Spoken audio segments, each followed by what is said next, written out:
আসসালামু আলাইকুম। C programming এর বাংলা ভিডিও টিউটোরিয়ালে আপনাদের সাথে আছি আমি ফাল্গুনী। আজকের টিউটোরিয়ালে আমরা ছোটখাটো কিছু বিষয় সম্বন্ধে আলোচনা করব যেগুলো মাঝে মধ্যে আমাদের প্রয়োজন পড়ে।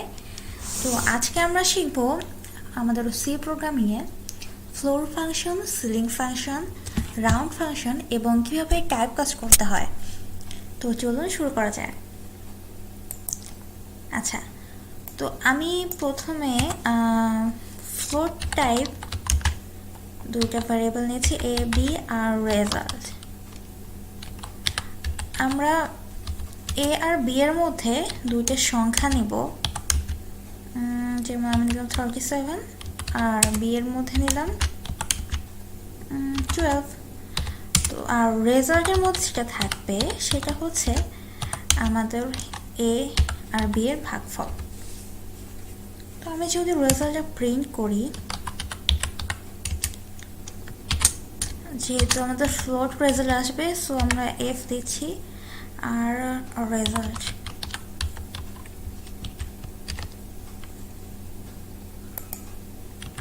ওকে, আমি যদি রান করে দেখি,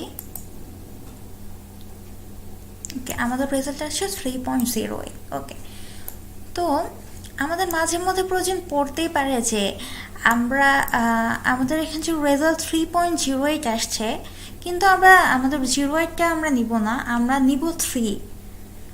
অর্থাৎ আরেকটা যদি এক্সাম্পল নেই, যে আমি এখানে হয়তো দিলাম 43 দিলাম। আচ্ছা, এবার হয়েছে আসে 3.58। তো আমাদের যদি এরকম প্রয়োজন পড়ে যে রেজাল্টে আসুক না কেন, আমরা এই ফ্লোট অংশটুকু নিব না,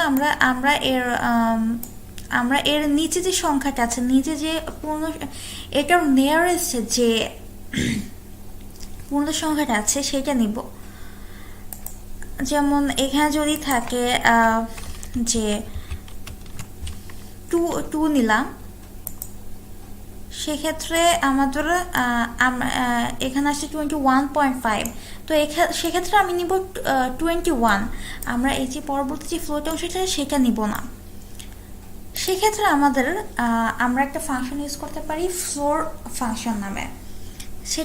এই ফ্লোর ফাংশনটা যে কাজটা করবে, যে আমাদের যে ফ্লোট রেজাল্টটা আসবে এটার নিচে আমাদের যে নিয়ারেস্ট পূর্ণ সংখ্যাটা আছে, অর্থাৎ ইন্টিজার সংখ্যাটা আছে,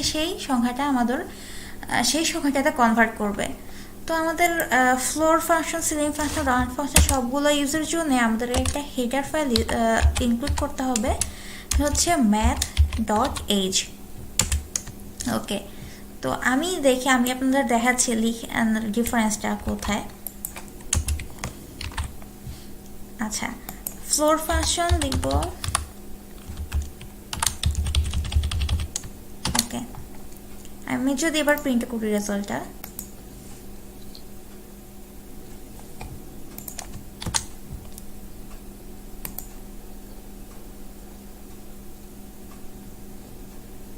ওকে আচ্ছা, আমার প্রথমে যে আমাদের যে রেজাল্ট অ্যাকচুয়ালি আসছে সেই রেজাল্টটা প্রিন্ট করছি যে 21.5।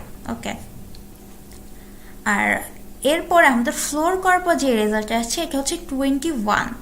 অর্থাৎ আমাদের এই ফ্লোর সংখ্যাটার নিচে আমাদের যে নিয়ারেস্ট যে ইন্টিজার নাম্বারটা সে পেয়েছে সেটাই সে রেজাল্ট হিসেবে প্রিন্ট করেছে।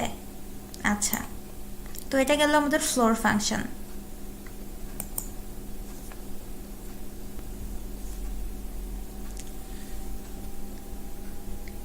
এরপর আমরা দেখব যে আমাদের সিলিং ফাংশনের কাজটা।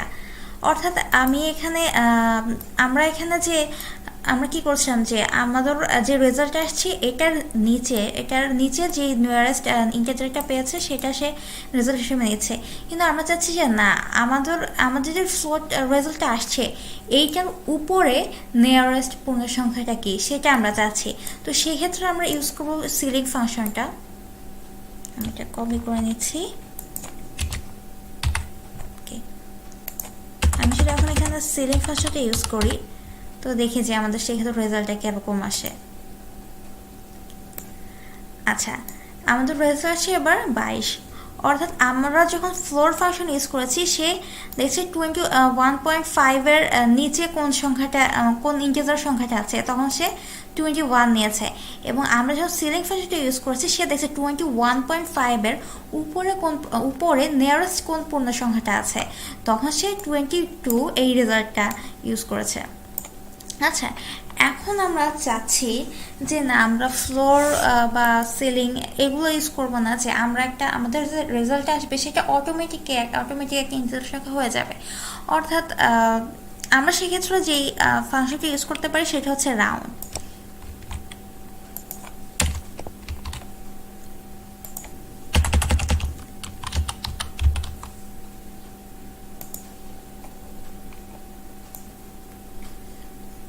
এই রাউন্ড ফাংশনটার কাজ কি, যখন আমাদের দশমিকের পরে যেই ফ্লোট অংশটা থাকবে, দশমিকের পরে যেটা থাকবে সেটা যদি 0.5 এর থেকে ছোট কোনো সংখ্যা হয়, আমাদের রাউন্ড ফাংশনটা অটোমেটিক্যালি সেটাকে ফ্লোর করে দিবে। অর্থাৎ এই সংখ্যাটার নিচে যে ইন্টিজার সংখ্যাটা পাবে সেই সংখ্যাটা হবে রেজাল্ট। আর যদি আমাদের দশমিক পরের অংশটুকু 0.5 এর থেকে বেশি হয়, তখন সে রাউন্ড ফাংশনটা অটোমেটিক্যালি সেটা সিলিং করে দিবে। অর্থাৎ এর উপরে যে ইন্টিজার সংখ্যাটা আছে সেই সংখ্যাটা সে প্রিন্ট করবে। আমি যদি এখন এটা একটু চেঞ্জ করি, আমি দিলাম 23। আচ্ছা, দেখি আবার কি আসে। আচ্ছা, 1.86 আমরা যখন ফ্লোর ফাংশন ইউজ করেছি তখন সে এটাকে 1 এ কনভার্ট করেছে। যখন সিলিং ফাংশন ইউজ করেছি সে এটাকে সে 2 প্রিন্ট করেছে। এবং এখানে আমরা দেখতে পাচ্ছি যে আমাদের দশমিকের পরে 0.86 আছে, অর্থাৎ যেটা অবশ্যই 0.5 এর থেকে বেশি। সেক্ষেত্রে আমাদের রাউন্ড ফাংশনটা সেটাকে অটোমেটিক্যালি সিলিং করে দিয়েছে, অর্থাৎ আমাদের রাউন্ডের যে রেজাল্ট আসছে সেটা হচ্ছে 2। আচ্ছা, এই গেল আমাদের ফ্লোর ফাংশন, সিলিং ফাংশন এবং রাউন্ড ফাংশন। এখন যদি আমরা চাই যে আমাদের রেজাল্টটা তো আসলে আমাদের কিন্তু রেজাল্টটা ফ্লোরটাই আসছে, যে আমরা রাউন্ড করি আর ফ্লোর করে সিলিং করে, তো আমরা চাচ্ছি যে না আমাদের ফাইনাল যে রেজাল্টটা হবে সেটা হবে আসলে ইন্টিজার। তো সেই ক্ষেত্রে আমরা টাইপ কাস্ট করতে পারি। টাইপ কাস্টে কীভাবে করতে হয়, যে আমরা চাচ্ছি যে এটা তো একটা ফ্লোট সংখ্যা, আমরা এটাকে ইন্টিজারে কনভার্ট করতে চাই। তো আমরা আমাদের ভেরিয়েবলের আগে একটা ব্র্যাকেটে লিখব ইন্টিজার ফার্স্ট ব্র্যাকেটের মধ্যে। আর যেহেতু আমাদের ইন্টিজার সংখ্যা প্রিন্ট হবে সেহেতু আমাদের ফরম্যাট স্পেসিফাইড হবে %। এখন দেখি যে আমাদের রেজাল্ট কি আসে। আমাদের রেজাল্টে কিন্তু 1 আসছে। অর্থাৎ আমরা যখন একটা ফ্লোটকে ইন্টিজারে কনভার্ট করি তখন সেক্ষেত্রে কিন্তু সে দশমিকের পরের অংশটুকু কনসিডার করে না, এজন্য সে 1 প্রিন্ট করেছে। তো এই ছিল আমাদের floor function, ceiling function, round function এবং কিভাবে টাইপ কাস্ট করতে হয়। তো দেখি যে আমরা আজকে যা শিখলাম সেটা দিয়ে আমরা কোনো প্রবলেম সলভ করতে পারি কিনা। আমি অলরেডি কোডঅ্যাবির রাউন্ডিং প্রবলেমটা বের করে রেখেছি। তো এই প্রবলেমটাতে আসলে কি বলা হয়েছে, যে আমাদের যে কয়েকটা টেস্ট কেস নিতে হবে, প্রথমে সেটা ইনপুট নিব এবং আমাদেরকে 2টা করে সংখ্যা দেওয়া হবে এবং সংখ্যার যে ভাগফলটা থাকবে সেটা আমাদেরকে রাউন্ড করতে হবে। খুবই সহজ, আমরা রাউন্ড ফাংশনটা ইউজ করেই হচ্ছে এই প্রবলেমটা সলভ করতে পারি। তো চলুন শুরু করা যায়।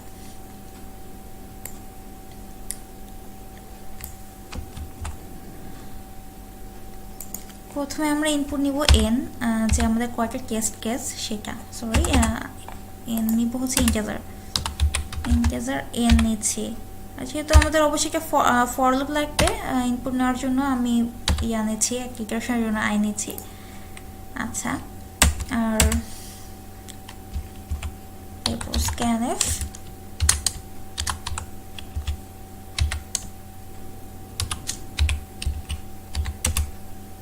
for loop is equal to 0 থেকে I less than n I plus plus। আর এরপর 2টা সংখ্যা ইনপুট নিবে সে, যেহেতু 2টা ইন্টিজার সংখ্যা ইনপুট নিয়েছে, আমি সেক্ষেত্রে ইন্টিজার টাইপ ভেরিয়েবল নিয়েছি ab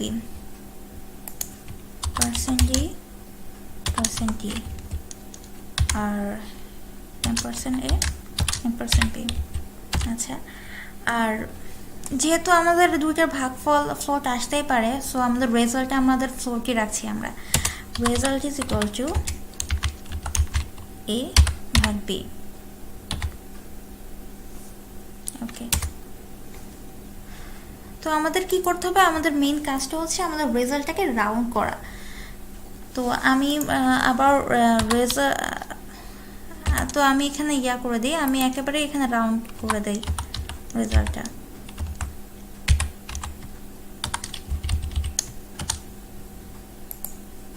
আচ্ছা, আর প্রিন্ট যখন করব আমরা এখানে দেখতে পাচ্ছি যে আমাদের কিন্তু এখানে কোনো ফ্লোট আউটপুট আসে নাই। তো এরা যেভাবে আউটপুটটা চাইছে আমাদের আউটপুটটা কিন্তু সেভাবে দিতে হবে। সো এখানে কিন্তু সবগুলো ইন্টিজার আউটপুট আসছে দিছে এরা।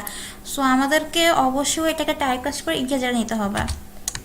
%d আমি এখন টাইপকাস্ট ইন্টিজার আর রেজাল্ট। ওকে, আচ্ছা দেখি একটু চেক করে এরা যেই ইনপুটটা দিচ্ছে ওটা একটু চেক করে দেখি। কপি, আর একটা কাজ করে এখানে স্পেস হবে, নিউ লাইন দিয়ে দেখি।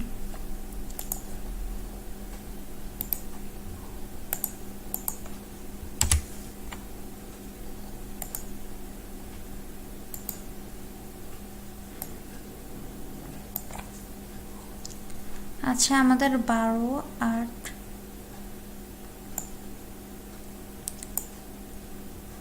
আচ্ছা যেটা দেখতে পাচ্ছি আমাদের রেজাল্টগুলো তারা ফ্লোট করে দিয়েছে, মানে ফ্লোর করে দিয়েছে। তো আমরা তো সেটা চাচ্ছি না, আমরা চাচ্ছি যে রাউন্ড করতে।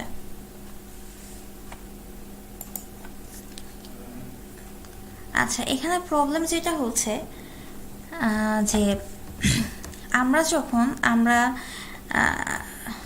এখানে প্রবলেম যেটা হচ্ছে সেটা হচ্ছে যে আমরা এই দুইটা ভেরিয়েবল এই দুটো নিয়েছি ইন্টিজার। তো সেক্ষেত্রে আমরা যখন হচ্ছে এই দুইটা ইন্টিজার সংখ্যাকে ভাগ করছি, তো আমরা যদিও আমাদের রেজাল্ট যে ভেরিয়েবল একটা ফ্লোট নিয়েছি সে কিন্তু একটা ইন্টিজার আমাদের ভাগফলটা কিন্তু একটা ইন্টিজার হিসাবেই সে রেজাল্টের মধ্যে রাখছে। সো আমাদের এখানে ভেরিয়েবলটা হতে হবে ফ্লোট। এখন দেখি আমাদের আউটপুটটা কি আসে, ঠিক আসে কিনা। এবং না, আরও একটা ভুল যে আমাদের এখানে ফরম্যাটের স্কোয়ারটাও চেঞ্জ করতে হবে।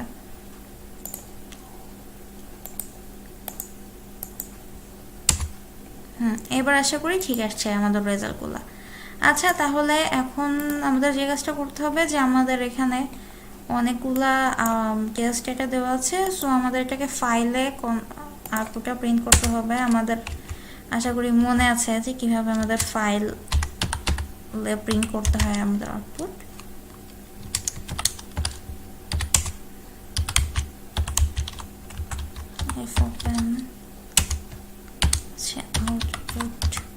output.txt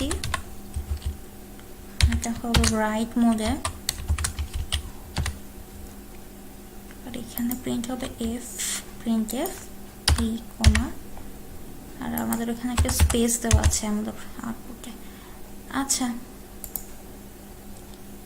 এখন আমি আমাদের যে টেস্টটা দেওয়া আছে ওটা কপি করে নিচ্ছি।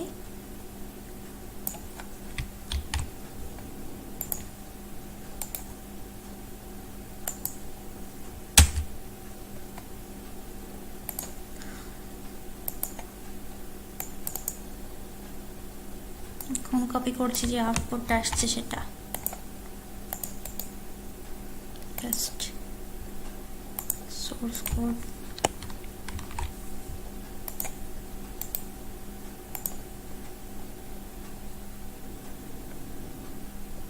আচ্ছা সাবমিট করি। আচ্ছা, আমাদের অ্যান্সারটা কারেক্ট আসছে। সো আশা করি মোটামুটি ক্লিয়ার যে আমাদের আমাদের যে তিনটা ফাংশন ফ্লোর, সিলিং, রাউন্ড, এই তিনটা ফাংশন এবং কিভাবে টাইপ কাজ করতে হয়। এবং এই বিষয়টা অবশ্যই মনে রাখবেন যে আমরা যখন দুইটা ইন্টিজার সংখ্যাকে ভাগ করি, তো সেক্ষেত্রে কিন্তু আমাদের ভাগফলটাও অবশ্যই ইন্টিজার হবে।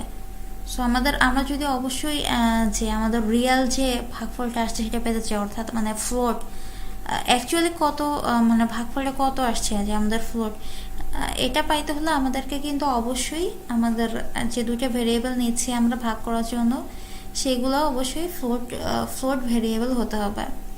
তো আজকের টিউটোরিয়াল এই পর্যন্তই, দেখা হবে পরবর্তী টিউটোরিয়ালে। সেই পর্যন্ত ভালো থাকুন, সুস্থ থাকুন, আর অবশ্যই আমার চ্যানেলটি সাবস্ক্রাইব করতে ভুলবেন না। আল্লাহ হাফেজ।